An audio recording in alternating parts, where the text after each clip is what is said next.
Praise the Lord. ஆண்டவர் இரட்சகருமாகிய இயேசு கிறிஸ்துவின் நாமத்தில் உங்களை வாழ்த்துகிறேன். சந்தோஷமா இருக்கிறீங்களா? இன்னைக்கு பரிசுத்த ஓய்வு நாளில் இயேசப்பா உங்க கூட அவர் வார்த்தையின் மூலமாய் பேச போறார். ஆண்டவரை ஆராதிக்க ஆயத்தமாயிட்டீங்களா? இப்ப கர்த்தருடைய வார்த்தையை கேளுங்க. அப்போஸ்தலர் 10ஆம் அதிகாரம் 4ஆம் வசனம்.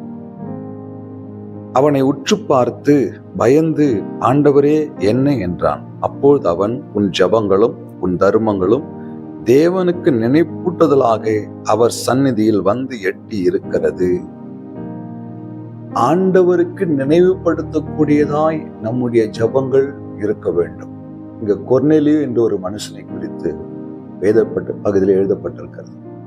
தேவதூதன் அவரை பார்த்து சொல்லுகிறான், உன்னுடைய ஜெபங்கள் தேவனுக்கு நினைப்பூட்டுதலாய் அமைந்திருக்கிறது. ஒரு விஷயம் பாருங்களேன். ஏன் அப்படி என்ன ஸ்பெஷல்? இவர் ஜெபிச்ச ஜெபம் ஏன் ஆண்டவருக்கு ஞாபகப்படுத்திச்சு? அவரை ஆண்டவருடைய உள்ளத்தை போய் ஏன் தொட்டுச்சு? பரலோகத்தை ஏன் அசைத்ததுன்னு கேட்டீங்கன்னா, அதுக்கு மேல இருக்கிற வசனங்களை வாசிக்கும் போது, கொர்நேலியு தேவ பக்தி உள்ளவனும் தன் குடும்பத்தார் அனைவரோடு கர்த்தருக்கு பயந்தவனும் அநேக தான தர்மங்களை செய்கிறவனாய் காணப்பட்டான்.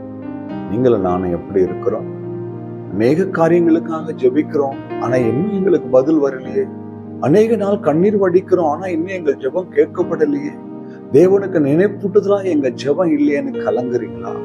முதலாவது தேவ பக்தி உடையவர்களாய் உங்கள் வாழ்க்கையை மாற்றிக்கொள்ளுங்கள். குடும்பத்தோடு தேவனுக்கு பயந்து வாழுகிற ஒரு வாழ்க்கையை நாம் வாழும் பொழுது கர்த்தர் சமூகத்துல நம் ஜெபம் கேட்கப்படும். இடைவிடாமல் ஜெபிக்கிற ஒரு ஜெப வீரனாய் கொர்நேலியு இருந்தார்.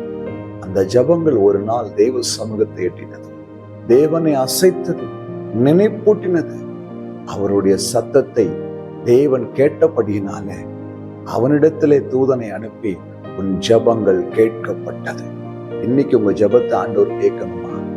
ஆண்டவருக்கு பயந்து வாழுகிற ஒரு வாழ்க்கைக்கு உங்களை அர்ப்பணியுங்கள். தேவ பக்தி உள்ள ஒரு வாழ்க்கையை வாழ்வதற்கு உங்களை அர்ப்பணியுங்கள்.